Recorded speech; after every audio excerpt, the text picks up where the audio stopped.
There was a certain man from Ramathaim, a Zuphite from the hill country of Ephraim, whose name was Elkanah son of Jerahim, the son of Elihu, the son of Tohu, the son of Zuph, an Ephraimite. He had 2 wives, one was called Hannah and the other Peninnah. Peninnah had children, but Hannah had none.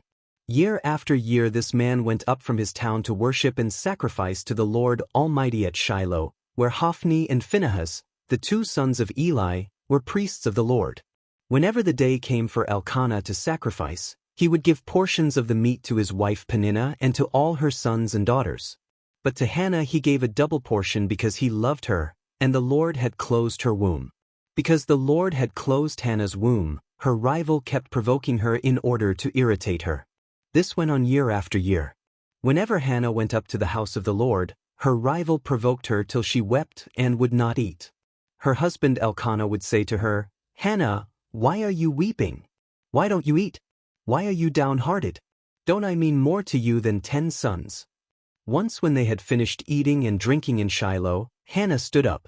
Now Eli the priest was sitting on his chair by the doorpost of the Lord's house.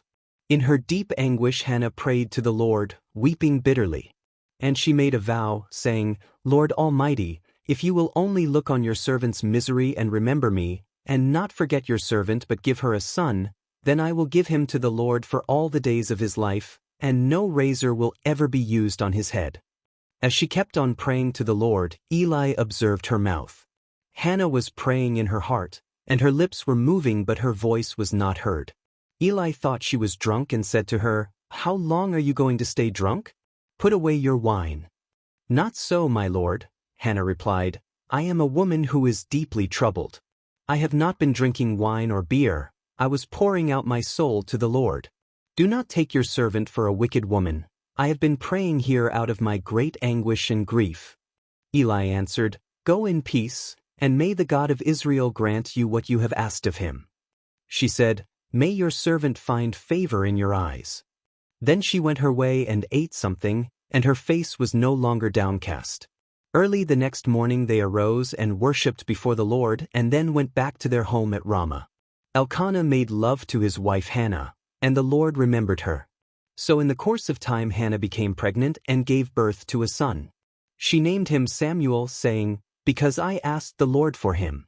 When her husband Elkanah went up with all his family to offer the annual sacrifice to the Lord and to fulfill his vow, Hannah did not go.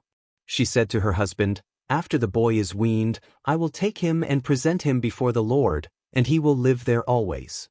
"Do what seems best to you," her husband Elkanah told her.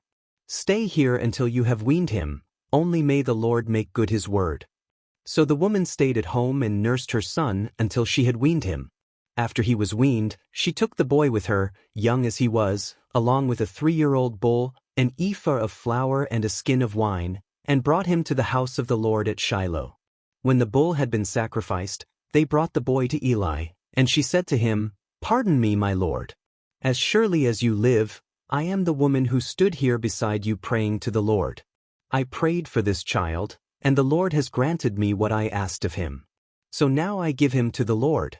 For his whole life he will be given over to the Lord." And he worshipped the Lord there. If this story moved your spirit, subscribe now and walk with us through the greatest stories ever told. Each one carries a message of love, faith, and redemption. Stay tuned for more. Your next story could change your life.